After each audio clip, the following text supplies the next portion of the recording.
السلام عليكم خوتي المغاربه، ودائما في اطار باش كنتبعوا هاد الاحداث اللي واقعه دابا في طوري باتشيكو في الناحيه ديال مرسيا في الجنوب ديال اسبانيا. اللي وقع وهو انه هادشي هذا دابا بدا كيتفضح، وانه الناس عاقوا بان هاد اليمين المتطرف هو اللي بدا كيرسل الناس لتما باش يحرضوا على مزيد من الاحتجاجات ضد المهاجرين الابرياء اللي ما عاملين لا بيدهم ولا برجلهم. دابا اللي وقع حتى خيطانوس حتى هما استغلوا الوضع وخرجوا كيهجموا على المغاربه. وعلى ديك الشيء دابا هاد الفيديو اللي غادي تشوفوا دابا ديال المغاربه كيرسلوا رساله واضحه للبوليس بان من حقهم الدفاع الشرعي عن النفس ضد خيطانوس.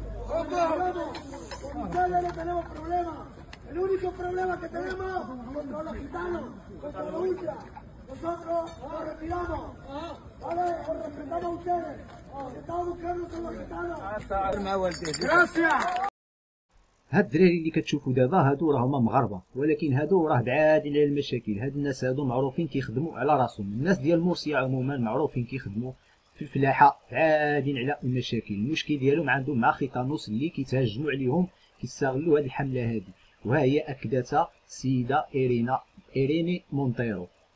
Derecha. Lo que está pasando en Torre Pacheco no es un problema de convivencia entre los vecinos y las vecinas, son neonazis organizados que llegan desde fuera, desde todas las partes de España, alimentados por la ultraderecha política y mediática para aterrorizar a la población, a una población que está trabajando en un pueblo agrícola. المهم هاد السيد هذا المجرم اللي قام بهذا الفعل هذا ضد ديك المسن وتعدى عليه راه تم القبض عليه. المشكله انه طلع قاصر، يعني مينور، وهنا القانون كيحمي القاصرين، ما يمكنش يدوز الحبس. ما علينا. ومع ذلك قال لك اسيدي باغيين ينظموا واحد المظاهره اخرى، وهنايا تدخلت القوات ديال الحرس المدني الاسباني، تحيه لهم، حيث قاموا بطرد كل المحرضين. كتشوفوا اذا هادو هما ربعه ديال المحرضين ديال النازيين الجدد اللي هما اللي كيحرضوا باش يتعداو على المغاربه. ولكن الحرس المدني الاسباني كان عاوده قام معهم بالواجب وطردهم من تما وتهديدهم بالاعتقال. Por motivos de seguridad, la Guardia Civil nos saca del pueblo ahora mismo, a escasos 45 minutos, como digo, de empezar la manifestación.